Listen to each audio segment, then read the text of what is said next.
ہم تو رکھتے ہیں مسلمانوں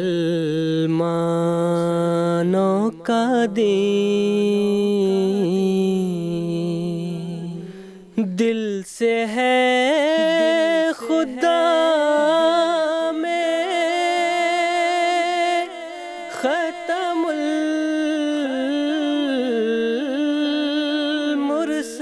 المرسلین، دل سے ہے خدا میں ختم المرسلین،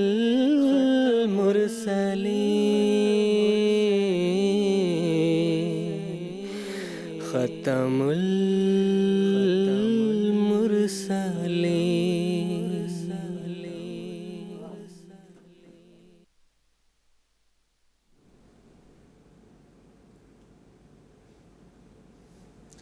اعوذ باللہ من الشیطان الرجیم، بسم اللہ الرحمن الرحیم۔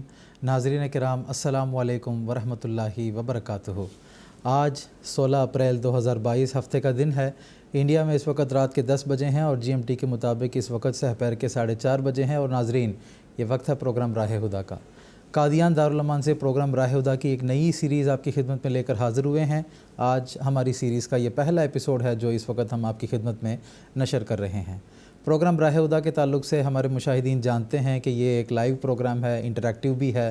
اس میں ہم جماعت احمدیہ کے عقائد کے حوالے سے بات کرتے ہیں اور اپنی گفتگو کے دوران ہمارے مشاہدین کو بھی ہم اپنے ساتھ اس پروگرام میں شامل کرتے ہیں، ان کے سوالات سنتے ہیں، ان کی رائے سنتے ہیں، اور وقت کی رعایت کو مد نظر رکھتے ہوئے جو علماء کرام ہمارے ساتھ اسٹوڈیوز میں موجود ہوتے ہیں وہ ہمارے مشاہدین کے سوالات کے جوابات بھی اسی پروگرام کے ذریعے سے ان کی خدمت میں پیش کرتے ہیں۔ ہمارے مشاہدین ہم سے رابطہ کر سکتے ہیں، اس کے لیے مختلف سہولیات دستیاب ہیں۔ ہمارے ٹیلی فون لائنز ہیں جس کے ذریعے سے آپ ہمیں ٹیلی فون کر کے، کال کر کے اپنے سوالات ہم تک پہنچا سکتے ہیں۔ اس کے علاوہ ٹیکسٹ میسیجز، فیکس میسیجز اور ای میلز کی بھی سہولت موجود ہے جن کے ذریعے سے ہمارے مشاہدین اپنے سوالات ہم تک پہنچا سکتے ہیں۔ تو ناظرین، آج کے ایپیسوڈ میں آپ ہمارے ساتھ اس گفتگو میں شامل ہونا چاہتے ہیں تو میں امید کرتا ہوں کہ اس وقت آپ اپنے ٹیلی ویژن اسکرین پر ہم سے رابطے کی تفصیل کو ملاحظہ فرما رہے ہوں گے۔ ناظرین، جیسا کہ میں نے بتایا کہ قادیان دارالمان سے ایک نئی سیریز کا اس وقت ہم آغاز کرنے جا رہے ہیں اور اس میں 4 ایپیسوڈز پر مشتمل یہ سیریز ہوگی۔ اس مکمل سیریز میں ہم بانی جماعت احمدیہ حضرت اقدس مرزا غلام احمد صاحب قادیانی مسیح موعود و مہدی موعود علیہ السلام کی معرکۃ الآراء تصنیف براہین احمدیہ کے تعلق سے بات کریں گے۔ براہین احمدیہ میں حضرت اقدس مسیح موعود علیہ السلام نے اسلام کی سربلندی، اللہ تعالیٰ کی ہستی اور قرآن مجید جو اللہ تعالیٰ کا کلام ہے اس کے اعلیٰ و عرفہ مقام کے حوالے سے بہت ہی عمدہ رنگ میں عقلی اور نقلی اور قرآن مجید کی مختلف دلائل کے ذریعے سے اسلام کی صداقت کو آپ علیہ السلام نے دنیا کے سامنے پیش فرمایا ہے۔ تو اس مکمل سیریز میں ہم اسی کتاب سے کچھ حصے اخذ کر کے اس کی تفاصیل اپنے ناظرین کی خدمت میں پیش کرنے کی کوشش کریں گے۔ آج کے ایپیسوڈ میں جو علماء کرام ہمارے ساتھ شامل گفتگو ہوں گے ان کا میں تعارف کروا دیتا ہوں۔ مکرم و محترم مولانا محمد کریم الدین صاحب شاہد ہیں اور ان کے ساتھ تشریف رکھتے ہیں مکرم و محترم مولانا زین الدین صاحب حامد۔ دونوں حضرات پروگرام راہ خدا کے قادیان سیریز کے معروف پینلسٹ ہیں۔ میں آپ دونوں حضرات کا پروگرام راہ خدا میں خیر مقدم کرتا ہوں۔ ناظرین کرام، بانی جماعت احمدیہ حضرت اقدس مرزا غلام احمد صاحب قادیانی علیہ السلام کے زمانہ جوانی کی یہ بات ہے کہ آپ اپنے والد کی اطاعت کرتے ہوئے سیالکوٹ ملازمت کے لیے تشریف لے گئے تھے۔ تو اس موقع پر آپ نے دیکھا کہ حالات اس طرح سے ہیں کہ اسلام پر چوطرفہ حملہ ہو رہا ہے۔ ایک طرف عیسائی ہیں جو اسلام کو مٹانے کے عزائم کے ساتھ کوششیں کر رہے ہیں، دوسری طرف ہندو صاحبان ہیں جو حضور صلی اللہ علیہ وسلم پر طرح طرح کے اعتراضات کر رہے ہیں۔ مسلمانوں کی اپنی قسم پرسی کی حالت ہے کہ انہوں نے خود اسلام کو وہ بھلا بیٹھے ہیں، اسلام کو کمزور کر دیا ہے، اور پھر نیچریت اور الحاد کی طرف بھی لوگوں کی توجہ ہے، لوگ مادیت اور پھر مغربیت کی طرف بڑھنے لگے۔ ایسے حالات کو جب حضرت اقدس مسیح موعود السلام نے دیکھا تو 2 مختلف قسم کے رد عمل آپ علیہ السلام کی طرف سے ظاہر ہوا۔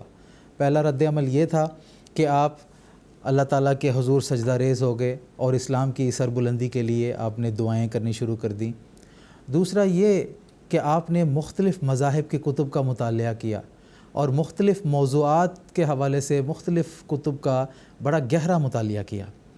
چنانچہ آپ نے نوجوانی کے عرصے میں جو عبادتیں بجا لائی ہیں اور علمی لحاظ سے اپنی صلاحیت کو بڑھانے کے حوالے سے آپ نے جو کوششیں کی ہیں اور جو مختلف کتابوں کا مطالعہ آپ نے کیا ہے، اس کا دراصل ثمرہ ہے براہین احمدیہ۔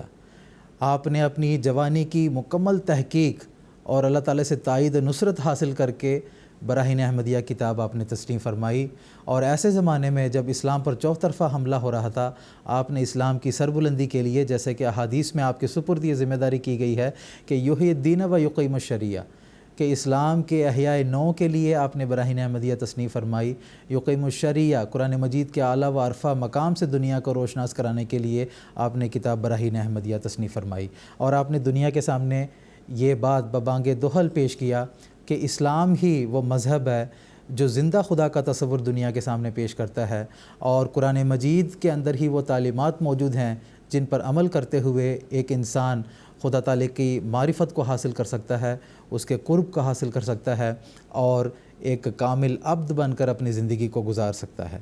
تو یہ براہین احمدیہ کا پس منظر ہے، اور جب آپ علیہ السلام نے اپنی یہ کتاب شائع فرمائی تو اس موقع پر مسلمانوں کی طرف سے ایسا آپ علیہ السلام کی تائیدی کلمات انہوں نے شائع کروائے کہ انہوں نے کہا کہ حضرت مرزا غلام محمد صاحب قادیانی علیہ السلام ہی اسلام کے وہ بطل جلیل ہیں جنہوں نے اسلام پر جب حملہ ہو رہا تھا تو اس کا دفاع کا جو حق ہے اس کو ادا کیا، اور اسلام کی سربلندی کو دنیا کے سامنے دلائل قاطعہ سے آپ نے پیش کیا۔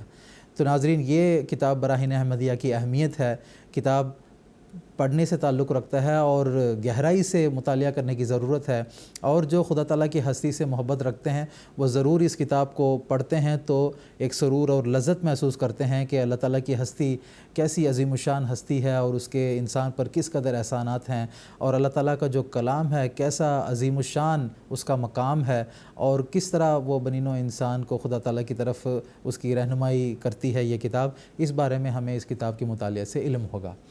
اس مختصر سی تمہید کے بعد اب میں ایک مرتبہ پھر اپنے ناظرین کو یاد دلانا چاہوں گا کہ ہمارے ٹیلی فون لائنز آپ کے لیے ایکٹیویٹڈ ہیں۔ اگر آپ ہمارے مہمانان سے رابطہ کرنا چاہتے ہیں اور براہین احمدیہ کے حوالے سے آپ کے ذہن میں سوالات ہیں تو ضرور ہمیں ٹیلی فون کال کیجیے گا۔ ہمارے لائن آپ کے لیے اس وقت سے ایکٹیویٹڈ ہیں اور ہم بھی آپ کے سوالات کے اور ٹیلی فون کال کے منتظر رہیں گے۔ آج میں ایپیسوڈ میں گفتگو کا آغاز محترم مولانا محمد کریم الدین صاحب شاہد سے کرنا چاہتا ہوں۔ حضرت اقدس مسیح موعود علیہ السلام نے کتاب براہین احمدیہ میں دہریوں کے حوالے سے بھی لکھا ہے کہ دہریوں کو کس طرح ہم خدا تعالیٰ کی طرف بلا سکتے ہیں، اسلام اس کے حوالے سے کیا کیا دلائل جو ہے وہ ان کے لیے پیش کرتا ہے۔ چنانچہ آپ نے اس کتاب میں لکھا ہے کہ دہریہ کو خدا کے قائل کرنے کے لیے جیسے کلام بے مثل سے علاج متصور ہے، ویسا زمین و آسمان کے ملاحظے سے ہرگز ممکن نہیں۔ تو اس تحریر کے نتیجے میں حضرت اقدس مسیح موعود السلام نے اس کی تفصیل میں مزید کیا دلائل بیان فرمائی ہیں اور کیا باتیں بیان فرمائی ہیں، میں آپ سے سننا چاہوں گا۔ جزاکم اللہ۔ بسم اللہ الرحمن الرحیم۔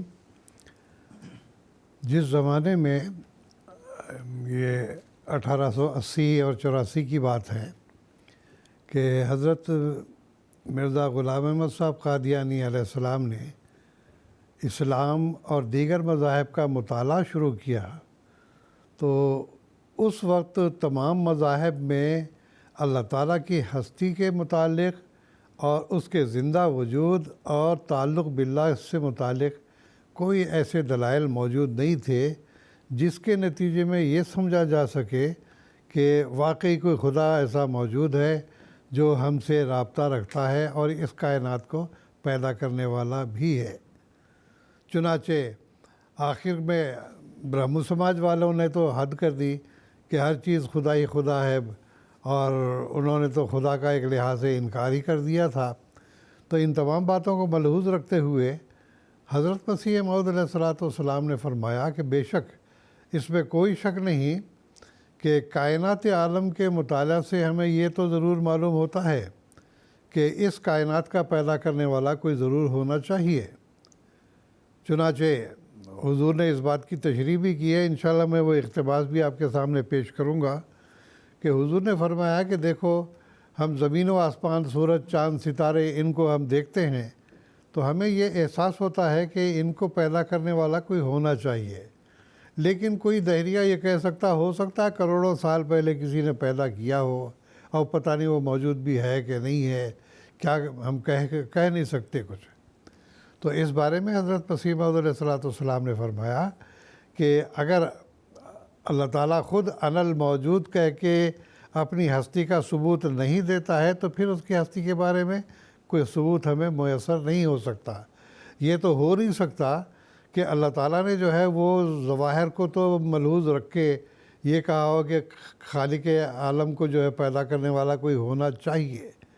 کیا وہ واقعی موجود بھی ہے کہ نہیں ہے، اس بارے میں اگر اس کا کلام ہمیں اس حقیقت تک نہیں پہنچاتا ہے تو پھر اس کا تو کوئی وجود کا فائدہ نہیں ہوتا اور نہ اس کے وجود کا کوئی ثبوت ہمیں ملتا ہے۔ تو حضور نے فرمایا کہ ہاں ہم یہ کہہ سکتے ہیں کہ جو کلام بے مثل حضرت صلی اللہ علیہ وسلم پر قرآن مجید کی شکل میں نازل ہوا، اس سے پہلے بھی اللہ تعالیٰ کلام کرتا رہا ہے۔ چنانچہ حضرت آدم علیہ السلام کے بیان میں اس کا ذکر ہوا کہ آدم سے اللہ تعالیٰ نے بات کی اور اللہ تعالیٰ نے کچھ کلمات ان کو سکھائے۔ فرشتوں کا اس کے ساتھ جو ہے وہ ایک لحاظ سے مکالمہ مخاطبہ بھی ہے جس کو قرآن مجید نے ریکارڈ کیا ہے۔ پھر اس کے بعد ہم دیکھتے ہیں حضرت نوح علیہ السلام سے بھی اللہ تعالیٰ نے مکالمہ مخاطبہ کیا ہے، کشتی بنانے کا حکم دیا۔ پھر اس کے بعد اللہ تعالیٰ نے حضرت ابراہیم علیہ السلام سے بات چیت کی اور حضرت لوط علیہ السلام کے واقعے کو بیان کیا۔ تو انبیاء علیہ السلام کا مختلف دوروں کے جو گزرے ہیں ان کا ذکر کر کے بتایا کہ ان کا تعلق اللہ تعالیٰ کے ساتھ مضبوط تھا اور اللہ تعالیٰ نے ان پر اظہار غیب بھی کیا تھا۔ تو لہٰذا یہ تو ہو نہیں سکتا کہ اللہ نے کائنات پیدا کر دی ہے اور وہ یہ کائنات یا یہ مخلوقات صرف اس حد تک انسان کی رہنمائی کریں کہ ہونا چاہیے، لیکن واقعی وہ ہے بھی، اس کی اس نے جو ہے کوئی دلیل نہ دی ہو یا اس کے لیے کوئی راستہ نہ نکالا ہو یا راستہ نہ بتایا ہو، یہ ہو نہیں سکتا۔ چنانچہ آپ نے فرمایا کہ یہ بات بالکل بدیہی البطلان ہے اور کوئی انسان مان نہیں سکتا کہ خدا تعالیٰ نے کائنات عالم پیدا کر کے انسان کو چھوڑ دیا ہے کہ تم غور کر لو، چاہو تو خدا تک پہنچو چاہے تو نہ پہنچو۔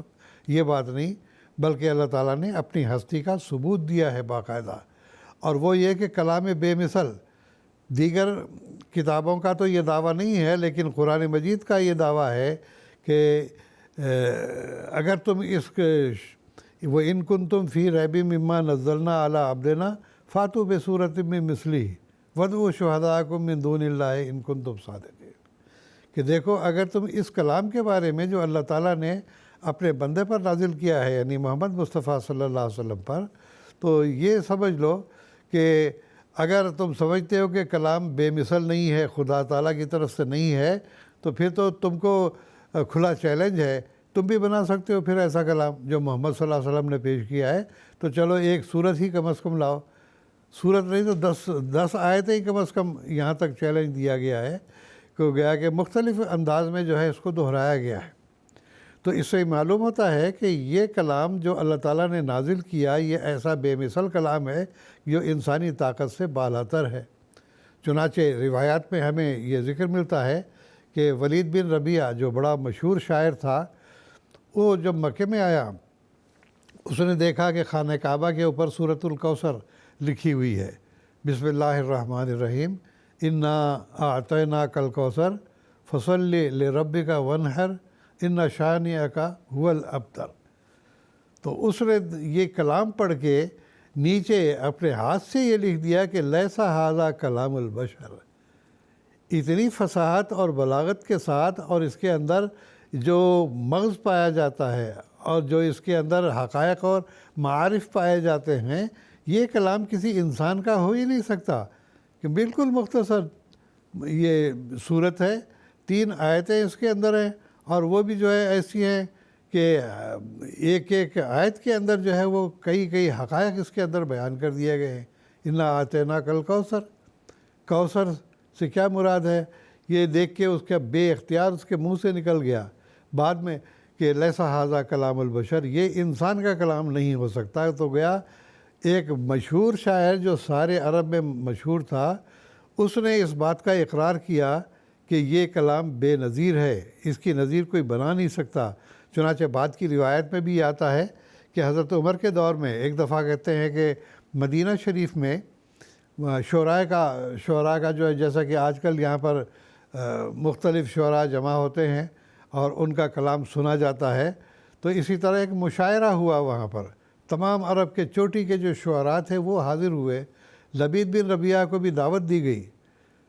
تو اس زمانے میں لبید بن ربیعہ نے لکھا کہ ٹھیک ہے، میں بھی عرب کے چوٹی کے شاعروں میں شمار ضرور ہوتا ہوں، لیکن جب سے میں نے قرآن مجید کو دیکھا اور پڑھا ہے اور میرے اندر اب شعر گوئی کی طاقت نہیں رہی، بلکہ میں تو سمجھتا ہوں شعر کہنا ہی میں نے چھوڑ دیا ہے، اس واسطے کہ اس کا مقابلہ تو کوئی کلام کر ہی نہیں سکتا۔ تو یہ کلام بے مثل کا ہونا اس بات کی دلیل ہے کہ یہ کلام کسی بشر کا نہیں ہو سکتا۔ اگرچہ بعد میں آنے والوں نے، دیکھیے آپ کو شاید علم ہوگا کہ عربی زبان جو جانتے ہیں انہوں نے سب المعلقات آپ نے کتاب پڑھی ہوگی، اس کے اندر شعراء کا کلام ہے۔ اسی طرح سے جو بعض مقالات لوگوں نے لکھے ہوئے ہیں جو مسجع ہے، کلام ہے، اور اس کے بارے میں بھی بیان کیا جاتا ہے کہ بڑی محنت سے اس نے لیے ہیں۔ لیکن مقامات حریری، جس کو عام طور پہ عربی ادب میں بڑا شہرت ہے اس کی، تو اس کے بارے میں بڑا اس نے جو 50 کے قریب جو اس نے لکھے ہوئے ہیں مقالے، اور ایک سے بڑھ کر ایک اس کے اندر مسجع کلام پایا جاتا ہے۔ لیکن ایسا کلام ہے کہ اس کے اندر نہ کوئی علم غائب ہے، نہ اس کے اندر کوئی پیش گوئی ہے، نہ اس کے اندر کوئی ہستی باری تعالیٰ کا ثبوت ہے۔ ہاں، ایک مسجع کلام ضرور ہم اس کو کہہ سکتے ہیں۔ تو اس قسم کی اور بھی لوگوں نے کئی کوششیں کی ہیں۔ تمہارا قصہ مختصر یہ ہے کہ حضرت مسیح موعود علیہ السلام نے فرمایا کہ یہ تو ہو نہیں سکتا کہ اللہ تعالیٰ نے اپنی ہستی کا ثبوت جو ہے صرف ایک ظاہری یہ مخلوقات اور یہ کائنات کو پیش کیا ہو، بلکہ یہ تو کوئی دہریہ کہہ سکتا ہے کہ یہ کروڑوں سال پہلے پیدا ہوئی ہوگی، پتہ نہیں اس کا پیدا کرنے والا ہے بھی کہ نہیں ہے۔ تو اللہ تعالیٰ ان الموجود کہہ کے خود اس بات کا ثبوت دیتا ہے۔ تو میں زیادہ لمبا اپنے بیان کو نہ کرتا ہوا، حضرت مسیح موعود علیہ السلام کا براہین احمدیہ حصہ سوم میں جو اقتباس ہے وہ آپ کے سامنے پیش کرتا ہوں۔ حضور فرماتے ہیں کہ مجرد ملاحظہ مخلوقات سے ہرگز یقین کامل حاصل نہیں ہو سکتا، اور نہ کبھی کسی کو ہوا، بلکہ جس قدر حاصل ہو سکتا ہے اور شاید بعضوں کو ہوا ہو، وہ اسی قدر ہے جو ہونا چاہیے کا مصداق ہے۔ تو جیسا کہ میں نے بیان کیا، ہاں، یہ اس کا کوئی پیدا کرنے والا ہونا چاہیے۔ یہ مخلوقات جو ہیں زیادہ سے زیادہ ہماری رہنمائی کرتی ہیں ہونا چاہیے تک، لیکن کیا واقعی وہ موجود بھی ہے؟ اور یہ بھی وجود ثانی عالم کی بابت ہے، اور جزا و سزا وغیرہ میں تو اتنا بھی نہیں۔ اور جب کہ مخلوقات پر نظر ڈالنے سے یقین کامل حاصل نہ ہو سکا، تو دو باتوں میں سے ایک بات ماننی پڑی، یا تو یہ کہ خدا نے یقین کامل تک پہنچانے کا ارادہ ہی نہیں کیا، اور یا یہ کہ ضرور اس نے یقین کامل تک پہنچانے کے لیے کوئی ذریعہ رکھا ہے، لیکن امر اول الذکر تو بدیہی البطلان ہے، یعنی یہ کہنا کہ کوئی ذریعہ رکھا ہی نہیں اس نے اپنی ہستی تک پہنچنے کا، یہ بالکل غلط بات ہے۔ تو حضور فرماتے ہیں اور کسی عاقل کو اس کے باطل ہونے میں کلام نہیں، اور امر دوم کے قرار دینے کی حالت میں، یعنی اس صورت پہ کہ جب ہم تسلیم کریں کہ خدا نے مخلوقات کی نجات کے لیے ضرور کوئی کامل ذریعہ ٹھہرایا ہے، بجز اس بات کے ماننے کے اور کوئی چارہ نہیں کہ وہ کامل ذریعہ ایسی کتاب الہامی ہوگی جو اپنی ذات میں بے مثل و مانند ہو اور اپنے بیان میں قانون قدرت کے ہر ایک اجمال کو کھولتی ہو۔ اور کیونکہ جب کامل ذریعے کے لیے یہ شرط ہوئی کہ وہ چیز بے مثل اور مانند ہو، اور نیز اس میں من جانب اللہ ہونے کے بارے میں اور ہر ایک امر دینی کے لیے تحریری شہادت بھی موجود ہو، تو یہ تمام صفات صرف کتاب الہامی میں جو بے مثل و مانند ہو جمع ہوں گی، اور کسی چیز میں جمع نہیں ہو سکتی، کیونکہ یہ خوبی صرف کتاب الہامی میں متحقق ہو سکتی ہے کہ اپنے بیان اور اپنی بے نظیری کی حالت کے ذریعے سے یقین کامل اور معرفت کامل کے مرتبے تک پہنچا دے۔ وجہ یہ کہ آسمان و زمین کے وجود پر اگر کوئی کمبخت دہریہ شک کرے تو کرے کہ یہ قدیم سے چلے آتے ہیں، پر ایک کلام کو انسانی طاقتوں سے بالا تر تسلیم کر کے پھر انسان اس اقرار کرنے سے کہاں بھاگ سکتا ہے کہ خدا فی الواقع موجود ہے جس نے اس کتاب کو نازل کیا۔ علاوہ اس کے اس جگہ خدا کا وجود ماننا صرف اپنا ہی قیاس نہیں بلکہ وہی کتاب بطور خیر خبر واقع کے یہ بھی بتاتی ہے کہ خدا موجود ہے اور جزا سزا برحق ہے۔ پس جس یقین کامل کو طالب حق زمین و آسمان میں تلاش کرتا ہے اور نہیں پاتا وہ مراد اس کو اس جگہ مل جاتی ہے۔ لہذا دہریہ کو خدا کے قائل کرنے کے لیے جیسا کلام بے مثل سے علاج متصور ہے ایسا زمین و آسمان کے ملاحظہ سے ہرگز ممکن نہیں۔ تو یہ بات بڑی آسان ہے کہ وہ کلام جو قرآن مجید نے دنیا کے سامنے پیش کیا اس کے اندر وہ باتیں ہیں کہ جو انسان کو خدا تک پہنچانے والی ہیں۔ چنانچہ بھی رمضان کا مہینہ چل رہا ہے، اللہ تعالیٰ نے فرمایا اذا سألک عنی عبادی انی فإنی قریب انی اجیب دعوتی داعی اذا دعان فلیستجیبوا لی ولیؤمنوا بی لعلہم یرشدون۔ پچھلے خطبہ جمعہ میں بھی حضرت امیر المومنین نے اس پہ تشریح بڑی واضح روشنی ڈالی ہے کہ اللہ تعالیٰ فرماتا ہے کہ میرے بندے میرے بارے میں پوچھیں گے تو کہو میں بالکل قریب ہوں۔ اس کے قریب ہونے کی کیا نشانی ہے؟ اجیب و دعوت داعی اذا دعان، جب وہ مجھ سے دعا کرتا ہے میں اس کی دعا کو قبول کرتا ہوں۔ فلیستجیبوا لی ولیؤمنوا بی، لیکن شرط یہ ہے کہ وہ مجھے مانیں اور ولیؤمنوا بی اور مجھ پر ایمان لائیں اور میری بات کا جواب دیں۔ تو گویا کہ دو طرفہ بات ہے۔ اللہ تعالیٰ نے حقائق و معارف بھی قرآن مجید میں بیان کیے ہیں، آئندہ آنے والی پیشگوئیاں بھی ہیں، آئندہ آنے والے حالات بھی اس کے اندر ہیں، اور اس کے اندر کائنات وغیرہ کس طرح سے بنے ہیں ان تمام کے بارے میں پوری حقائق اور موجود ہے۔ جیسے کہ میں پیچھے اپنے ایپیسوڈوں میں بھی بیان کرتا رہا ہوں، اللہ تعالیٰ نے اب دیکھیے کہ 1400 سال پہلے کیا حضرت صلی اللہ علیہ وسلم کے زمانے میں کوئی لیبارٹری یا کوئی رصدگاہ وغیرہ موجود تھی کہ جس کو دیکھ کے کوئی اندازہ لگاتا؟ کوئی نہیں تھی، بالکل امید ہے یہ حضرت صلی اللہ علیہ وسلم۔ ایسے وقت پہ اللہ تعالیٰ نے آپ کو یہ بتایا کہ یہ کائنات کیسے بنی ہے۔ اللہ تعالیٰ نے فرمایا کہ ان السماوات والارض کانتا رتقا، یہ زمین و آسمان سارے کے سارے بند ایک گٹھڑی کی طرح سے تھے، ففتقناہما، ہم نے اس کو پھاڑا، جس کو کہ آج کل بگ بینگ کے نام سے یاد کیا جاتا ہے۔ ایک بڑا دھماکہ ہوا اور اس کے بعد مختلف چاند ستارے سورج اور زمین و آسمان یہ کائنات ساری کی ساری عمل میں آئی۔ ایک کائنات نہیں بلکہ کئی کائنات عمل میں آتی چلی گئی ہیں۔ تو ایسی باتیں جو حقائق اور معارف سے تعلق رکھنے والی ہیں، سائنسی حقائق پر مشتمل ہیں اور آئندہ آنے والے زمانے سے متعلق پیشگوئیاں ہیں اور انسانی اخلاق کو بہتر بنانے کے ذرائع ہیں، خدا تعالیٰ تک پہنچنے کے ذرائع ہیں، اللہ تعالیٰ سے تعلق کیسے قائم کیا جا سکتا ہے اور اس کی علامات کیا ہیں، ہر چیز اس کے اندر بھری ہوئی ہے۔ اور یہ چیز واضح ہے کہ ایسا بے نظیر کلام نہ کبھی ہوا نہ آئندہ کبھی ہونے کی توقع ہے، اور 1400 سال سے یہ چیلنج قرآن مجید میں چلتا آ رہا ہے کہ ان کنتم فی ریب مما نزلنا علی عبدنا فاتوا بصورۃ من مثلہ، ایسی ایک صورت تو بنا کے دکھا دو۔ لوگوں نے بڑے سر مارے لیکن عاجز آ گئے۔ پس حقیقت یہی ہے کہ جب تک اللہ تعالیٰ خود انا الموجود کہہ کے انسان کو بتا نہ دے اور جب تک وہ اپنے کلام بے مثل سے لوگوں کو اطلاع نہ دے تب تک حقیقی ذات کی طرف ہماری رہنمائی نہیں ہو سکتی۔ اور یہی چیز حضرت مسیح موعود علیہ الصلوۃ والسلام بیان فرما رہے ہیں کہ کائنات اور ہر مخلوق جتنی بھی ہے یہ سب کی سب آپ دیکھ لو، اس کے بارے میں زیادہ سے زیادہ کسی وجود کا ہونا چاہیے، وہ کروڑوں برس پہلے کبھی ہوا ہوگا، لیکن کیا وہ اب بھی موجود ہے، اب بھی مخلوقات کے ساتھ اس کا تعلق ہے؟ یہ سوائے کلام بے مثل کے ہم کسی طرح سے بھی اس کا ثبوت مہیا نہیں کر سکتے، اور وہ قرآن مجید نے سب سے بڑھ کر ہمیں مہیا کرا دیا ہے۔ جی، جزاکم اللہ تعالیٰ حسن جزا۔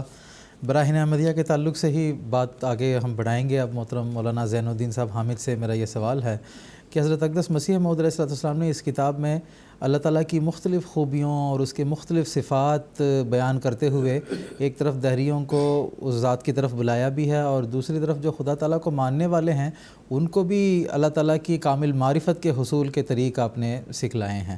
تو ایک جگہ پر حضرت اقدس مسیح موعود السلام فرماتے ہیں قرآن کریم کی اصطلاح میں اللہ اس ذات کامل کا نام ہے جو معبود برحق اور مستجم جمیع صفات کاملہ ہے. تو میں آپ سے جاننا چاہوں گا کہ اس تحریر سے حضرت مسیح السلام کیا روشنی ڈالنا چاہتے ہیں اور کیا فرما رہے ہیں، اس کے بارے میں مزید ہمیں تفصیل بتائیں. جزاکم اللہ طارق صاحب. سیدنا حضرت اقدس مسیح موعود علیہ السلام نے اس زمانے میں خدا تعالیٰ کا سچا عرفان پیش کیا ہے اور مختلف کتابیں آپ نے تالیف فرمائی، جیسا کہ آپ نے فرمایا کہ براہین احمدیہ ہیں. اسی طرح 80 سے زائد کتابیں آپ نے تالیف فرمائی اردو میں، عربی میں، فارسی میں، اور ان تمام کتب میں حضرت اقدس مسیح علیہ السلام نے اللہ تعالیٰ کی ذات کا سچا عرفان دنیا کے سامنے پیش کیا. نہ صرف دلائل کے لحاظ سے آپ نے قائل کیا بلکہ اپنے ذاتی تجارب اور مشاہدے کی بنا پر کامل بصیرت کے ساتھ، کامل وثوق کے ساتھ، اللہ وجل بصیرہ آپ نے اس بات کو دنیا کے سامنے پیش فرمایا ہے کہ واقعی خدا تعالیٰ موجود ہے. اپنے ذاتی تجربوں کو پیش کیا ہے اور فرمایا کہ صرف دلائل سے انسان کہاں تک ایمان باللہ میں ترقی کر سکتا ہے، ہوگا یا ہونا چاہیے کہ حد تک، لیکن جب تک انسان کا ذاتی تعلق اللہ تعالیٰ کے ساتھ پیدا نہ ہو وہ کامل یقین کے ساتھ اللہ تعالیٰ کی ذات پر ایمان نہیں لے سکتا.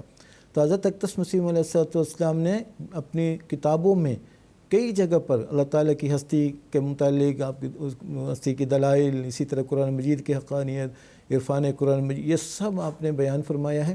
یہ وہ مطالعے کے لائق ہے. آج دنیا اس بات کی طرف آ رہی ہے، اگرچہ بیشتر جو مسلمان ہیں یا دیگر مذاہب والے مسیح السلام کے دعوی پر ابھی ایمان نہیں لائے، لیکن انشاءاللہ ہمیں امید ہے مستقبل قریب میں یا 3 صدیوں کا ذکر کیا ہے کہ اسلام احمدیت کا غلبہ ہوگا اور کثرت کے ساتھ حضرت اقدس مسیح علیہ السلام کے علم کلام سے دنیا مستفید ہوگی.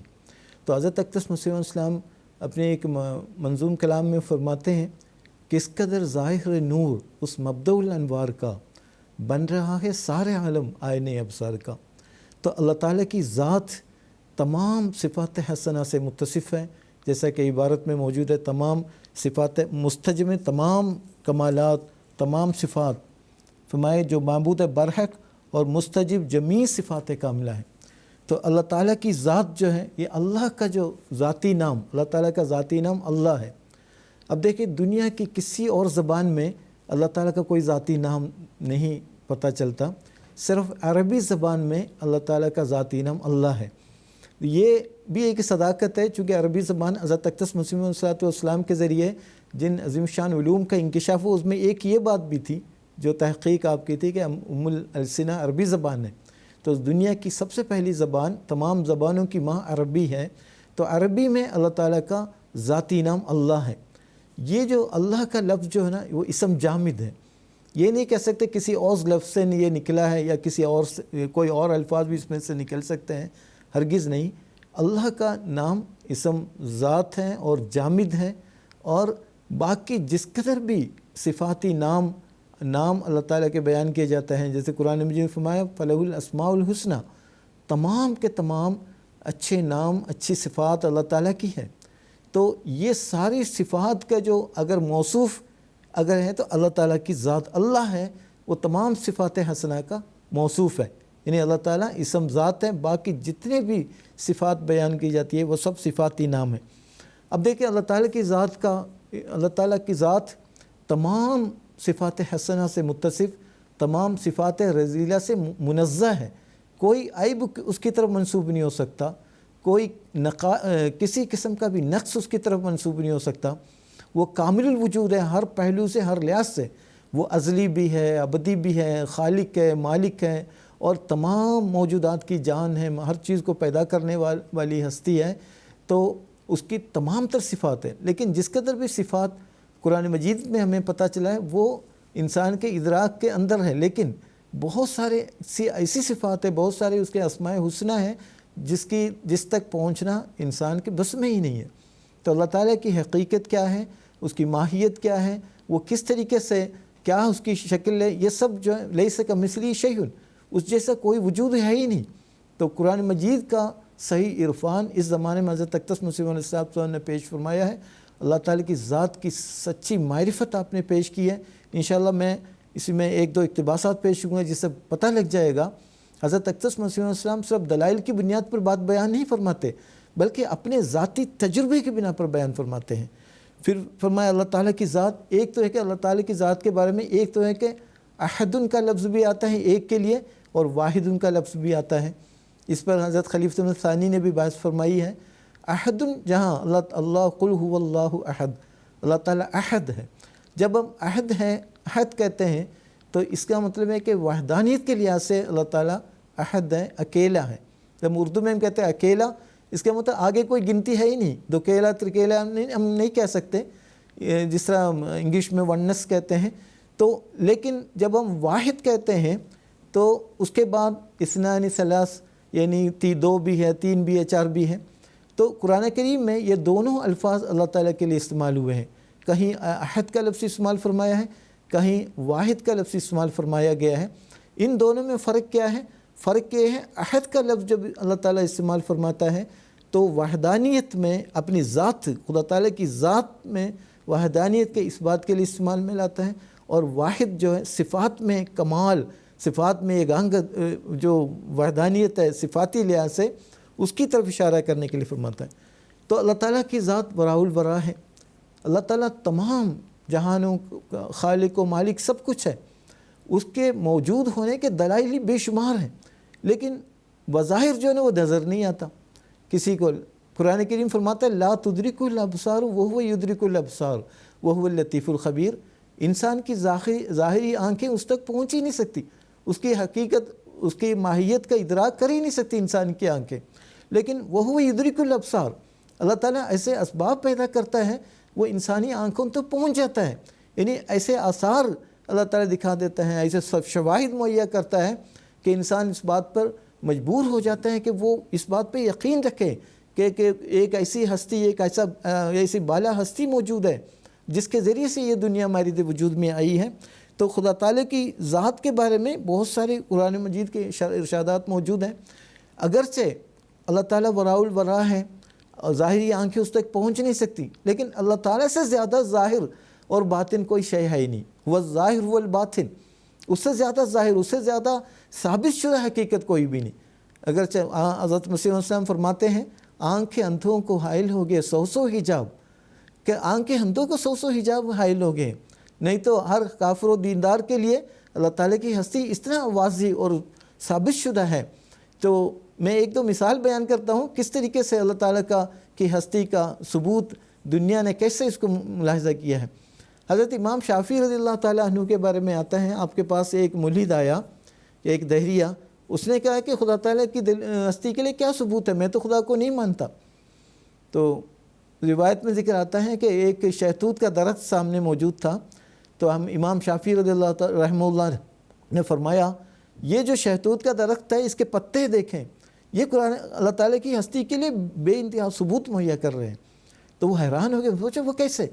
اس نے کہا، تو امام شافعی رحمہ اللہ نے فرمایا جب یہ پتے، جب ایک ہرن کھاتا ہے تو یہ پتے جو ہے نا مشک بن جاتے ہیں، جب یہ ایک مکھی، شہد کی مکھی اس کو کھاتی ہے تو یہ شہد بن جاتے ہیں، جب ایک کیڑا اس کو کھاتے ہیں ریشم بن جاتے ہیں، جب ایک بکری کھاتی ہے تو یہ ایک جو مینگنی پیدا کرتی ہے، مینگنی بن جاتے ہیں۔ یعنی یہ جو ایک معمولی سے پتے اس قدر عظیم الشان فوائد ہیں، اس کے کس طریقے سے بیش قیمت مشک اور اسی طرح ریشم، اسی طرح شہد کیسے اس کے نتیجے میں پیدا کرتے ہیں۔ کیا یہ ممکن ہے کہ ایسے حقیر چیزوں سے بھی اللہ تعالیٰ کیسے عظیم الشان چیزوں کو ہمارے وجود میں لاتا ہے، کہ کیسے ممکن ہے، کیسے کہہ سکتے ہیں اس کے پیچھے ایک بالا ہستی موجود نہیں، ایک قادر و مقتدر ہستی موجود ہے۔ ایک اور مثال میں پیش کرنا چاہتا ہوں، ایک عربی بدو کے بارے میں آتا ہے، وہ ایک دیہات کا رہنے والا، ان سے پوچھا کہ آپ خدا کو مانتے ہیں؟ اس نے کہا میں بالکل مانتا ہوں۔ تو اس نے کہا کہ وہ کیسے مانتے ہیں؟ تو اس نے کہا وہ ایک سادہ سا جواب، لیکن معرفت کا خزانہ اس کے اندر موجود ہے. اور آج کل جو فلسفر کہلانے والے لوگ جو خدا تعالیٰ کی ہستی کے ثبوت کے لیے پریشان رہتے ہیں، وہ اس پر غور کرنا چاہیے. اس نے سادہ سا جواب دیا دیہاتی انداز میں. اس نے کہا البعرۃ تدل علی البعیر وآثار القدم تدل علی السفیر فالسماء ذات البروج والارض ذات الفجاج اما تدل علی قدیر. کہ جب کوئی شخص ریگستان میں سفر کر رہا ہو، کہیں اونٹ کی مینگنی پڑی ہوئی نظر آ جائیں، وہ یقین کر لیتا ہے یہاں سے اونٹ کا گزر ہوا ہے. اسی طرح اگر پاؤں کے قدموں کے نشان جب نظر آتے ہیں ریگستان میں، ریت میں، تو انسان کو یقین ہو جاتا ہے یہاں سے کسی مسافر کا گزر ہوا ہے. تو اس سے استنباط کرتے ہوئے وہ کہتا ہے فالسماء ذات البروج، یہ جو آسمان، وسیع آسمان، جو کائنات برجوں والے آسمان، والارض ذات الفجاج، یہ مختلف راستوں والی جو زمین ہے، کیا اس بات کی طرف اشارہ نہیں کرتے کہ اس کو بنانے والے قادر اور مقتدر ہستی موجود ہے؟ اس کے بغیر اپنے آپ ہماری وجود میں کیسے آ سکتا ہے؟ تو بے شمار تو اللہ تعالیٰ کی صفات کہ اللہ تعالیٰ کیسے پہچانا جاتا ہے؟ اپنی صفات کے ذریعے پہچانا جاتا ہے. ہر انسان اس لیے پیدا ہوا ہے، انسانی پیدائش کا مقصد ہی یہی ہے کہ ہر انسان اپنی استطاعت اور صلاحیت کے مطابق اللہ تعالیٰ کے صفات کا مظہر بن جائے. اور سب سے زیادہ انبیاء علیہ السلام کے ذریعے سے اللہ تعالیٰ کی صفات کا اللہ تعالیٰ اپنے صفات کے ذریعے تجلی فرماتا ہے.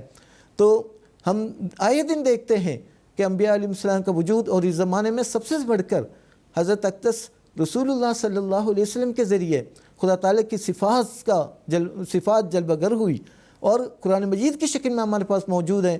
14 صدیوں سے جس طرح نازل ہوا ویسے ہی ہمارے پاس موجود ہیں. وہ قرآن مجید کی حقانیت، آپ کے معارف اور حقائق اور دقائق جب ہم غور کرتے ہیں، زمین و آسمان کی پیدائش کے بارے میں غور کرتے ہیں، اور جتنا یہ جو نظام عالم کیسے بلا روک ٹوک چل رہا ہے، یہ جو گیلیکسیز ہے، الشمس ینبغی لہا ان تدرک القمر واللیل سابق النہار وکل فی فلک یسبحون، نہ چاند سورج سے آگے بڑھ سکتا ہے، نہ سورج چاند سے آگے بڑھ سکتا ہے.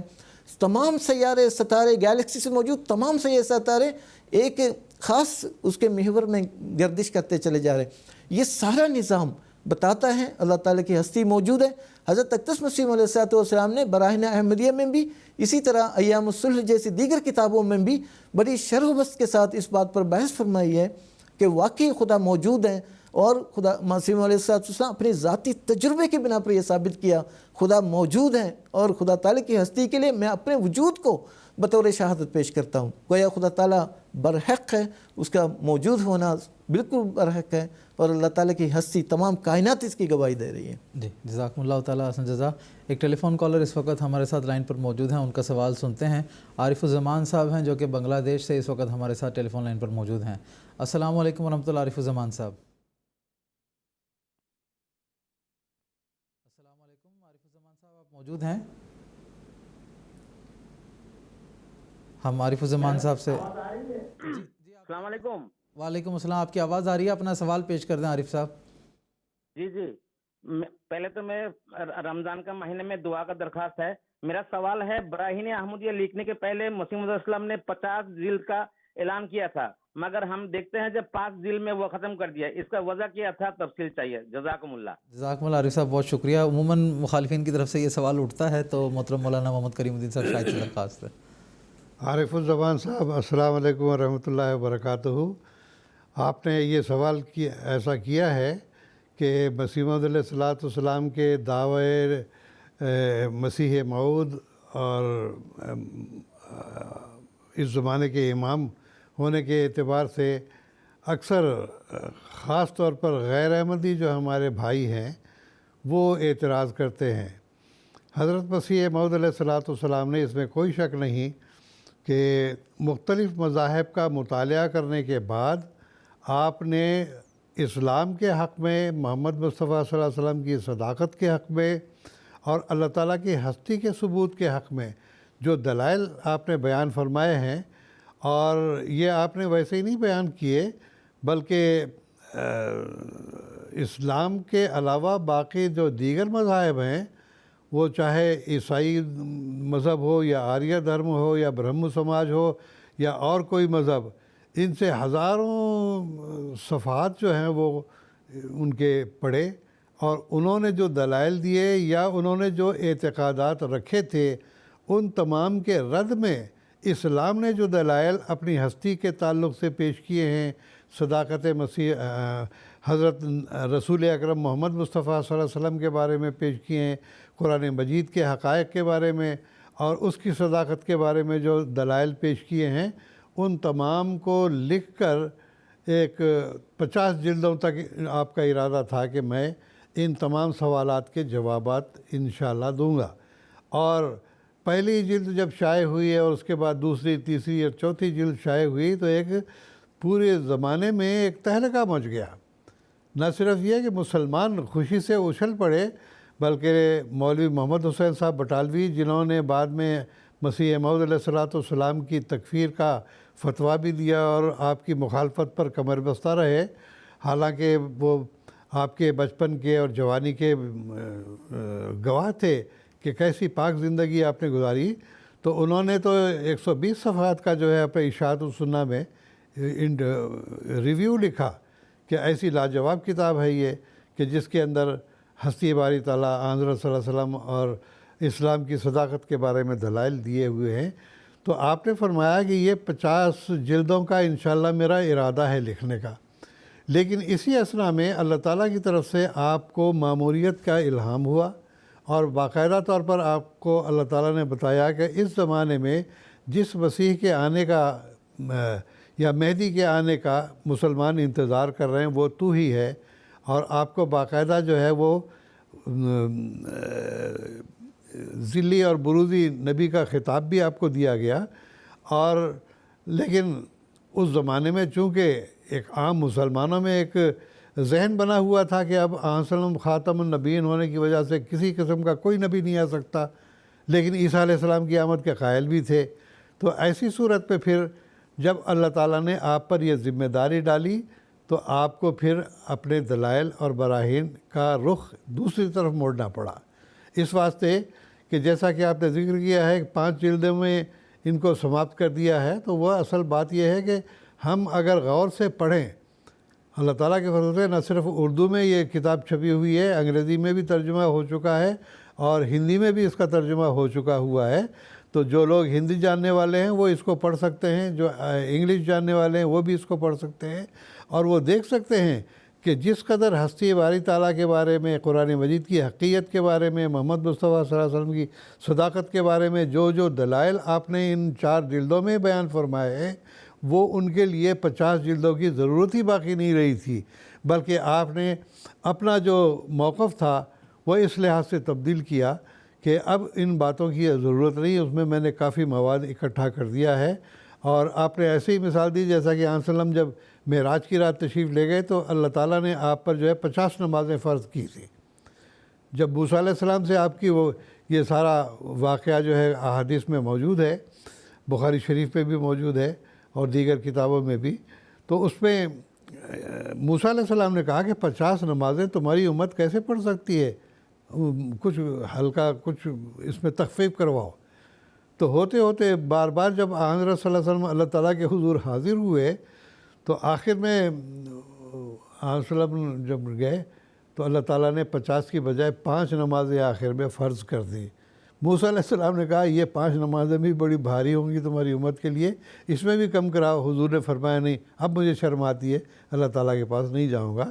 تو آپ نے مثال دی کہ جس طرح اللہ تعالیٰ نے 50 نمازوں کو 5 نمازوں میں بند کر دیا، تو اسی طرح سے سمجھو کہ یہ 5 جلدیں جو میں نے لکھی ہیں اس کے اندر وہ تمام باتیں آ گئی ہیں جو کہ میں لکھنا چاہتا تھا، اور اب چونکہ مجھے اللہ تعالیٰ نے مامور بنا دیا ہے، میں مسیح اور مہدی کا عہدہ مجھے عطا فرمایا ہے، حضرت صلی اللہ علیہ وسلم کی غلامی کے طفیل مجھے اللہ تعالیٰ نے ذلی اور برزی نبوت سے بھی نوازا ہے۔ اب یہ کام ہے کہ میں ان تمام باتوں کو لوگوں کے سامنے کھول کر اسلام کی حقیقت دنیا کے سامنے بیان کروں، اور حقیقت یہی ہے کہ آپ کی جو 80 سے زائد کتابیں ہیں وہ ساری انہی باتوں پر مشتمل ہیں کہ جہاں پر اسلام کی حقیقت، اللہ تعالیٰ کی ہستی کے بارے میں، اور اسی طرح اسلام کے تعلق سے اور جو پیشگوئیاں قرآن مجید میں پائی جاتی ہیں ان کے تعلق سے یہ تمام باتیں دراصل آپ کی تمام کتب میں آ چکی ہیں۔ ہاں البتہ جن لوگوں نے اعتراض کیا، حضور نے فرمایا اگر آپ کو تسلی نہیں ہے، جو قیمت آپ نے دی ہے ہم اس کو واپس کرنے کے لیے تیار ہیں۔ حضور نے یہ بھی لکھا کہ بعض لوگوں نے کتابیں واپس تو کر دیں لیکن ایسی حالت میں کہ بڑی ردی کی طرح سے پھاڑ پھوڑ کے اور اس کی جلدیں خراب کر کے بھیجی ہیں۔ تو بہرحال ایک الگ داستان ہے، اس میں جانے کی ضرورت نہیں۔ تو عارف الزمان صاحب بات صرف اتنی ہے کہ 5 جلدوں میں جو حضور نے حقائق اور معارف بیان کیے، وہ 50 جلدوں میں آنے والے حقائق اور معارف تمام کے تمام اس کے اندر آ چکے ہیں، اور اب اس کے علاوہ مزید کسی اور چیز کی ضرورت نہیں۔ اور آپ نے چیلنج دیا ہوا ہے براہین احمدیہ میں ہی کہ میں جو حقائق اور معارف اسلام اور محمد مصطفیٰ صلی اللہ علیہ وسلم کی صداقت اور قرآن مجید کی صداقت کے بارے میں لکھ رہا ہوں، اگر تم لوگوں کی کتابوں میں کوئی دم ہے یا ان کے اندر کوئی حقیقت ہے اور ان کے اندر صداقت ہے تو اس کا 5واں حصہ ہی لکھ کر دکھا دیں، اور کچھ نہیں تو کم از کم ترتیب وار جو ہیں جو ہم نے باتیں لکھی ہیں ان کو توڑ کر ہی دکھا دیں، لیکن کسی کی آج تک جرأت نہیں ہوئی۔ جزاکم اللہ تعالیٰ حسن جزا۔ پروگرام کو آگے بڑھاتے ہوئے محترم مولانا محمد کریم الدین صاحب شاہد سے ہی ہمارا یہ سوال ہے کہ کتاب براہین احمدیہ میں مسیح موعود اسلام نے یہ بھی تحریر فرمایا ہے کہ جب انسان خدا تعالیٰ کی طرف متوجہ ہونا چاہتا ہے تو اس موقع پر سدھا ممانع اور رکاوٹیں جو ہیں اس کو اس توجہ سے روکنے کے لیے جو ہیں وہ پیدا ہو جاتے ہیں۔ حضرت مسیح موعود اسلام نے ان رکاوٹوں کی کیا حکمتیں اور ان ممانع کی کیا وجوہات بیان فرمائی ہیں، میں آپ سے جاننا چاہتا ہوں۔ ہاں، حضرت مسیح موعود علیہ السلام نے بڑی وضاحت سے اس بات کو بیان فرمایا ہے کہ جب انسان خدا تعالیٰ کی راہ میں قدم بڑھاتا ہے تو عام دنیا میں بھی ہم دیکھتے ہیں کہ اگر کوئی انسان کوئی اچھی باتیں لے کر دنیا کے سامنے پیش کرتا ہے تو اس کے سامنے بھی بہت سارے جو ہے چیلنج آ جاتے ہیں، لوگ جو ہے وہ مخالفت پر وہ اتر آتے ہیں، اور بہت ساری باتیں ایسی آ جاتی ہیں کہ جو اس کے راستے کو روکنا چاہتی ہیں۔ چنانچہ مسیح السلام نے فرمایا بہت ساری موانع جو ہے نا اور رکاوٹیں اس کے راستے میں آ جاتی ہیں جو اس کو سچائی کے راستے سے روکنا چاہتی ہیں۔ تو لیکن اللہ تعالیٰ کی طرف سے جب اس کو دھارس دی جاتی ہے تو یہ جیسا کہ پہلے بیان ہو چکا ہے کہ اللہ تعالیٰ کا جو کلام نازل ہوتا ہے تو وہ کلام خود جو ہے اللہ تعالیٰ کی ہستی کا ثبوت بھی ہوتا ہے، اور اسی کلام کے ذریعے سے اللہ تعالیٰ لوگوں کے دلوں میں ڈھارس دیتا ہے، ان کو تسلی دیتا ہے، تشفی دیتا ہے کہ گھبراؤ نہیں، میں تمہارے ساتھ ہوں، میں تمہارا خدا ہوں، میں تمہاری ہر مشکل کو آسان کر دوں گا۔ چنانچہ قرآن مجید کی سورۃ بقرہ کی آیت 156 تا 58 میں اس بات کو بیان کیا گیا ہے کہ وَلَنَبْلُوَنَّكُمْ بِشَيْءٍ مِّنَ الْخَوْفِ وَالْجُوعِ وَنَقْصٍ مِّنَ الْأَمْوَالِ وَالْأَنفُسِ وَالثَّمَرَاتِ وَبَشِّرِ الصَّابِرِينَ الَّذِينَ اذا اصابتهم مصیبۃ قالوا انا للہ و انا الیہ راجعون اولئک علیہم صلوات من ربہم ورحمۃ واولئک هم المہتدون۔ ترجمہ ان آیاتوں کا یہ ہے کہ اور ضرور بضرور ہم تمہیں کچھ نہ کچھ خوف اور بھوک اور اموال کی کمی اور نفوس کی کمی اور پھلوں اور یہ جو فصلیں ہیں ان کی کمی کی وجہ سے آزمائیں گے۔ تو یہ گویا کہ آزمائش ہوتی ہے کہ دیکھو ایک بندہ جو میری راہ میں قدم مار رہا ہے وہ آیا ثابت قدم بھی ہے کہ نہیں، کہیں اس کے قدم لڑکھڑا تو نہیں جاتے، کہیں یہ ڈگمگا تو نہیں جاتا ہے۔ چنانچہ اللہ تعالیٰ نے فرمایا کہ کبھی خوف کے من الخوف، کبھی خوف سے، کبھی قحط آ جائیں گے اور بھوک اور پیاس کے ذریعے سے اس کی آزمائش ہو جائے گی۔ پھر فرمایا کبھی مالوں کی کمی اور تنگی ہو جائے گی، یہ بھی ذرائع ہیں جو انسان کو آزمائش میں ڈالنے والے ہیں۔ اور بعض دفعہ اموات ہوتی ہیں، رشتہ دار مر جاتے ہیں، جو اپنے ساتھی ہوتے ہیں یا اپنے جو مددگار ہوتے ہیں وہ فوت ہو جاتے ہیں، ان کی کمی کی وجہ سے بھی ابتلا آ جاتے ہیں۔ اور بعض دفعہ فصلیں نہیں ہوتی ہیں، پھل نہیں لگتا ہے یا اناج نہیں پیدا ہوتا ہے، اور اس کی وجہ سے قحط سالی بھی آ جاتی ہے۔ تو اللہ تعالیٰ نے فرمایا مختلف قسم کے یہ موانع ہیں، اس میں پھر انسان کو آزمایا جاتا ہے کہ آیا یہ میرے راستے میں ثابت قدم ہے بھی کہ نہیں۔ یہ تو نہیں ہے کہ 2 قدم آگے چل کے ذرا سی کوئی تکلیف ہو گئی تو کہ چھوڑو بھئی یہ ساری باتیں۔ تو یہ اللہ تعالیٰ نے فرمایا۔ چنانچہ حضور فرماتے ہیں میں حضور کا ہی اقتباس آپ کے سامنے رکھتا ہوں. حضور فرماتے ہیں جب انسان خدا کی طرف متوجہ ہونا چاہتا ہے تو صدہا موانع اس کو اس توجہ سے روکتے ہیں. کبھی اس دنیا کی لذت یاد ہوتی ہے، کبھی ہم مشربوں کی صحبت دامن کھینچتی ہے، کبھی اس کی راہ کی تکالیف ڈراتی ہیں، کبھی قدیمی عادات اور ملکات راسخہ سنگ راہ ہو جاتی ہیں، اور کبھی ننگ کبھی ریاست، کبھی عزت پر بھی حملے ہو جاتے ہیں، کبھی ریاست جو ہے حکومت یہ بھی چلی جاتی ہے اور اس راہ سے روکنا چاہتی ہے، اور کبھی یہ سارے ایک لشکر کی طرح ایک جگہ فراہم ہو کر اپنی طرف کھینچتے ہیں. تو گویا دنیا میں اس ابتلاؤں کا آنا انبیاء کے زمانے سے ہی چلا آتا ہے. اب دیکھیے حضرت صلی اللہ علیہ وسلم کے زمانے میں جب آپ نے دعویٰ کیا، وہی لوگ جو آپ کو صدوق اور امین کہا کرتے تھے، کس طرح سے انہوں نے مخالفت کی، آپ کو مارنا چاہا، قتل کرنے تک کی انہوں نے جو ہے وہ کوشش کی، لیکن اللہ تعالیٰ نے آپ کو بچایا. اسی طرح مسلمانوں پر بڑے سختی کے دور آئے. تو ہر زمانے میں جب بھی کوئی مأمور آتا ہے، یہ اللہ تعالیٰ کی روایت ہے کہ آزماتا بھی ہے اور ساتھ لوگوں پر یہ ثابت کرنا چاہتا ہے کہ یہ میرا بندہ اپنے خیالات سے جو ہے کسی ہستی کی تلاش میں نہیں نکلا ہے، بلکہ اس کے اندر ایک ثابت قدمی ہے، اس کے اندر مستقل مزاجی ہے، اور اس ہستی تک یہ پہنچنا چاہتا ہے جس نے اس کو پیدا کیا ہوا ہے. تو حضور فرماتے ہیں اور ایک جگہ فراہم ہو کر اپنی طرف کھینچتے ہیں اور اپنے فوائد نقد کی خوبیاں پیش کرتے ہیں. بڑے لالچ بھی دیے جاتے ہیں لوگوں کو. پس ان کے اتفاق اور اجتہام میں ایک ایسا زور پیدا ہو جاتا ہے کہ خیالات خود تراشیدہ ان کی مدافعت نہیں کر سکتے، بلکہ ایک دم بھی ان کے مقابلے پر ٹھہر نہیں سکتے. ایسے جنگ کے موقع میں خدا کے کلام کی پرزور بندوقیں درکار ہیں.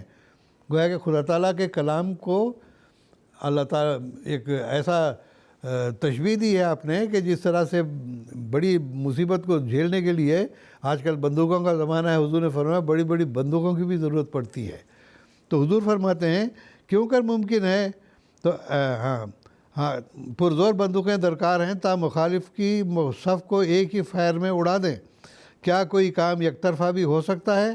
پس یہ کیوں کر ممکن ہے کہ خدا ایک پتھر کی طرح ہمیشہ خاموش رہے اور بندہ وفاداری میں، صدق میں، صبر میں خود بخود بڑھتا جائے، اور صرف یہی ایک خیال آسمان اور زمین کا البتہ کوئی خالق ہوگا اس کو ہمیشہ کی قوت دے کر عشق کے میدانوں میں آگے سے آگے کھینچتا چلا جائے. تو گیا کہ خدا تعالیٰ کی تائیدات ہمیشہ اس کے شامل حال ہوتی ہیں، اور دنیا دیکھ لیتی ہے کہ باوجود صدہا رکاوٹوں کے وہ اللہ تعالیٰ کے راستے میں ایسے قدم مارتا ہے کہ آخر کار اللہ تعالیٰ اس کو غلبہ عطا کرتا ہے، کامیاب و کامران ہوتا ہے. اور یہی انبیاء علیہ السلام کی صداقت کی نشانی ہے، اور انبیاء کی جماعتوں کی صداقت کی نشانی ہے، اور انبیاء کے ماننے والوں کی صداقت کی بھی نشانی ہے. اللہ تعالیٰ سے پروگرام کے آخری سوال جو ہے وہ محترم مولانا زین الدین صاحب حامد سے ہے. حضرت اقدس مسیح السلام نے کتاب براہین احمدیہ میں اللہ تعالیٰ کے وجود کے ثبوت کے طور پر اس بات کو بھی پیش فرمایا ہے کہ دنیا پر خدا تعالیٰ کے 4 مختلف قسم کے فیضان ہیں جس سے ہم خدا تعالیٰ کی ہستی کی شناخت کر سکتے ہیں. تو اس بارے میں آپ سے مزید تفصیل جاننا چاہوں گا. بسم اللہ الرحمن الرحیم. شکریہ.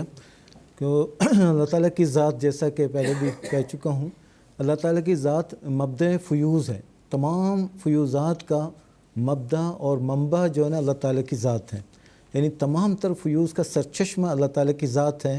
تو اللہ تعالیٰ کی سنت ہے وہ حسب ضرورت، تو حسب جو زمانے کے تقاضے کے مطابق وہ اپنے فیوز سے اپنے مخلوق کو مستفیض فرماتا رہتا ہے. حضرت اقدس مسیح علیہ السلام نے براہین احمدیہ میں ان فیوزات کا ذکر کرتے ہوئے 4 قسم کے فیوز کا ذکر فرمایا ہے. نمبر 1 فیضان عام، نمبر 2 فیضان عام، پھر فیضان خاص اور فیضان اخص. حضرت اقدس مسیح علیہ السلام نے سورہ فاتحہ میں بیان فرمودہ 4 صفات کو بنیاد بنا کر یہی اصل اصول قرار دے کر ان 4 صفات کو حضور نے فرمایا کہ جس ترتیب سے یہ صفات بیان ہوئی ہے، مثلا سب سے پہلے رب العالمین ہے، تمام عالمین کی تربیت جو ربوبیت کرنے والی ہستی ہے اللہ تعالیٰ کی ذات. تو اللہ تعالیٰ دنیا میں جو بھی چیزیں موجود ہے، دنیا کا ہر ذرہ ذرہ ربوبیت کے سرچشمے سے فائدہ اٹھا رہا ہے. یعنی جتنے بھی اب مخلوقات کا اب جتنے بھی عالمین موجود ہیں، عالم ارواح ہے، عالم اجسام ہے، عالم اجساد ہے، جس طرح بھی عالمین ہیں اور آئندہ جس قدر بھی عالم پیدا ہوتے رہیں گے، تو اللہ تعالیٰ فرماتا ہے یہ رب العالمین ہے، تمام عالمین کی ربوبیت کرنے والی یہ ہستی ہے۔ تو یہ رب کا مطلب کیا ہے؟ تو عام طور پر مفسرین کا یہ کہنا ہے، رب کی جو تشریح بیان کر رہے ہیں کہ ابلاغ الشیء الی کمالہ شیئا فشیئا، یعنی کسی چیز کو اس کے مقصد پیدائش تک اس کو درجہ بدرجہ آہستہ آہستہ پہنچانا، یہ تربیت، یہ ربوبیت ہے۔ تو اللہ تعالیٰ جو ہے اپنے اس صفت کے تحت، ربوبیت کے تحت جو ہے دنیا کے ہر مخلوق کو، مخلوق جو ہے نا اس جو ربوبیت کے سرچشمے سے، چشمے سے فائدہ اٹھا رہی ہے، یعنی کوئی ایسی چیز دنیا میں نہیں ہے جو اس ربوبیت کے احاطے سے باہر ہو۔ تو اللہ تعالیٰ کی صفت رب العالمین، تمام جہانوں کی پرورش کرنے والی ہستی ہے، ربوبیت کرنے والی ہستی ہے، درجہ بدرجہ سٹیپ بائی سٹیپ اس کو ترقی دیتے دیتے ادنا حالت سے اٹھا کر اعلیٰ مقاصد تک، اعلیٰ مقام تک پہنچانے والی ہستی ہے۔ پھر اس کے بعد یہ اس کے لیے بے شمار آیت ہے قرآن میں، رب العالمین، اسی طرح رب کل شیء، ہر چیز کا رب جو ہے نا اللہ تعالیٰ کی ذات ہے۔ تو ربوبیت کا فیضان، اس کو فیضان عام قرار دیا گیا ہے۔ اس میں ہر قسم کی جو مخلوق ہے، جاندار ہو یا غیر جاندار ہو، جمادات ہو، نباتات ہو، یا جو بھی چیزیں دنیا میں موجود ہیں، تو وہ سب جو ہے نا صفت ربوبیت کے ماتحت اس چشمے سے فائدہ، ہر چیز فائدہ اٹھا رہی ہے۔ تو دوسرے حضور فرماتے ہیں کہ فیضان عام ہے، جیسے اس کے لیے الرحمن کی جو صفت سے حضور نے استنباط فرمایا ہے۔ تو الرحمن جو بن مانگے دینے والی ہستی ہے، یعنی اللہ تعالیٰ کی جو صفت رحمانیت ہے یہ اتنا غالب ہے، پوری دنیا میں ہر چیز پر احاطہ کیا ہوا ہے کہ وہ اللہ تعالیٰ ہر مخلوق کو اس کی ضرورت کے مطابق اس کی ضرورت کی اشیاء مہیا کرتا ہے، یعنی انسان ہو، چرند پرند، نباتات، کچھ بھی ہو۔ عام طور پر یہ جو رحمان کا لفظ زیادہ تر جاندار چیزوں کے لیے ہے، تو اللہ تعالیٰ ان کے لیے ان کے مناسب حال قدرتیں عطا فرماتا ہے، ان کو تخلیق، ان کو پیدا کر کے ان کی ضرورت کے مطابق تمام ضرورتیں اس کے لیے مہیا کرتا ہے۔ تو اس کی تائید میں حضرت ایک قرآن آیت میں پیش کرنا چاہوں گا۔ اللہ تعالیٰ فرماتا ہے وَهُوَ الَّذِي أَخْرَجَكُم مِّن بُطُونِ أُمَّهَاتِكُم، وہ آیت میں بتاتا ہوں۔ ایک تو یہ کہ فرمایا کہ ان اللہ هو الرزاق ذو القوۃ المتین، کہ اللہ تعالیٰ وہی رزاق ہے، ذو القوۃ المتین، مضبوط طاقتوں والا ہے۔ وَهُوَ الَّذِي يُطْعِمُنِي وَيَسْقِينِي، وہی خدا ہے جو مجھے کھلاتا بھی ہے، پلاتا بھی ہے۔ وَإِذَا مَرِضْتُ فَهُوَ يَشْفِينِ، جب میں بیمار ہو جاتا ہوں وہی شفا دیتا ہے۔ تو فرمایا وَهُوَ الَّذِي أَخْرَجَكُم مِّن بُطُونِ أُمَّهَاتِكُم لَا تَعْلَمُونَ شَيْئًا، وہی خدا ہے جس نے تمہیں ماؤں کے پیٹوں میں سے پیدا کیا ہے، اور کس حال میں؟ لا تعلمون شیئا، تم کچھ بھی جانتے نہیں تھے، لیکن وَجَعَلَ لَكُمُ السَّمْعَ، تمہیں اس نے جو سماعت کی قوتیں عطا فرمائی، والابصار، اور دیکھنے کی قوتیں عطا فرمائے، ابصار عطا فرمائے، اسی طرح والافئدہ، دل عطا کیے، لعلکم تشکرون، تاکہ تم شکر گزار ہو جاؤ۔ تو یہ جو فیضان ہے صفت رحمانیت کا جو پرتو ہے، فیضان عام ہے، یہ پوری دنیا پر محیط ہے اور اس سے پوری دنیا فائدہ اٹھا رہی ہے۔ جو تیسرے قسم کا جو فیضان حضور نے بیان فرمایا ہے وہ الرحیم ہے، وَكَانَ بِالْمُؤْمِنِينَ رَحِيمًا۔ یہ دراصل اس میں بہت ساری ایسی باتیں ہیں جو مومنوں کے جو کوشش اور مجاہدے کی بنا پر اللہ تعالیٰ کی طرف سے جو انعامات عطا ہوتے ہیں وہ سب صفت رحیمیت کے تحت ہے۔ اور جیسے کہ قبولیت دعا کا جو نتائج نکلتے ہیں عبادت اور ریاضتوں کے نتیجے میں، اور بہت ساری آیات ہے اس کی طرف اشارہ کرتی ہیں۔ ایک دو آیت کی طرف ٹائم کے مطابق میں اشارہ کرنا چاہوں گا۔ ایک تو یہ کہ وَالَّذِينَ جَاهَدُوا فِينَا لَنَهْدِيَنَّهُمْ سُبُلَنَا، کہ جو لوگ مجھے پانے کے لیے، میرے قرب کو حاصل کرنے کے لیے، میری محبت کو حاصل کرنے کے لیے مجاہدہ کرتے ہیں، لَنَهْدِيَنَّهُمْ سُبُلَنَا، ہم ان کو بہت سارے راستے دکھا دیں گے۔ تو یہ بھی صفت رحیمیت کے تحت ہے۔ اللہ تعالیٰ کے یہ جو فیضان ہے اس کو فیضان خاص کہتے ہیں۔ اور ایک فیضان اخص ہے جو جس کو حضرت اقدس مسیح علیہ السلام نے مالکیت یوم الدین، مالک یوم الدین کی صفت سے استنباط فرمایا ہے۔ تو اس کے مطابق جو ہے نا بہت سارے جو صفت رحمانیت اور رحیمیت، ربوبیت، رحیمیت، رحمانیت اور رحیمیت کے نتیجے میں انسان کے اندر جو کوالٹی پیدا ہوتی ہے، جن مقام کو وہ حاصل کر لیتے ہیں، تو اس کے نتیجے کے طور پر اللہ تعالیٰ ان کو روحانیت کا اعلیٰ مقام عطا فرماتا ہے، اپنے قرب سے نوازتا ہے۔ تو اس قسم کے جو فیضان ہیں، یہ 4 قسم کے فیوز و برکات ہیں جو حضرت اقدس مسیح علیہ السلام نے قرآن مجید کی آیات سے استنباط کرتے ہوئے بیان فرمایا ہے۔ اور میں آخر میں ایک اقتباس پیش کرنا چاہوں گا، وہ وقت ختم ہو گیا۔ تو بہرحال یہ خلاصہ کرتا ہوں کہ حضرت اقدس مسیح علیہ السلام نے یہ 4 قسم کے بنیادی فیوزات کا ذکر کیا ہے جو قرآن مجید کے عین مطابق ہے۔ ناظرین اکرام، اس کے ساتھ آج کے ایپیسوڈ کا ہمارا وقت ختم ہوا چاہتا ہے۔ آخر پر میں مسیح السلام کا ایک اقتباس آپ کے سامنے پیش کرتا ہوں، جس میں حضور فرماتے ہیں، خدا آسمان و زمین کا نور ہے، یعنی ہر ایک نور جو بلندی اور پستی میں نظر آتا ہے، خواہ وہ ارواح میں ہے، خواہ اجسام میں، اور خواہ ذاتی ہے اور خواہ عرضی، اور خواہ ظاہری ہے اور خواہ باطنی، اور خواہ ذہنی ہے خواہ خارجی، اسی کے فیض کا عطیہ ہے۔ تو ناظرین، انشاءاللہ العزیز براہین احمدیہ کے حوالے سے ہم آگے بھی بات کریں گے۔ ہماری سیریز کا اگلا ایپیسوڈ مورخہ 23 اپریل 2022 ہفتے کے دن انڈین ٹائم کے مطابق رات کے 10 بجے اور GMT کے مطابق سحر کے 4:30 بجے ہم آپ کی خدمت میں پیش کریں گے۔ تب تک کے لیے اجازت دیجیے گا۔ السلام علیکم ورحمۃ اللہ وبرکاتہ۔ آؤ لوگوں کہ یہی نور خدا پاؤ گے، لو تمہیں طور تسلی کا بتایا ہم نے۔ آؤ لوگوں کہ یہی نور خدا پاؤ گے، لو تمہیں طور تسلی کا بتایا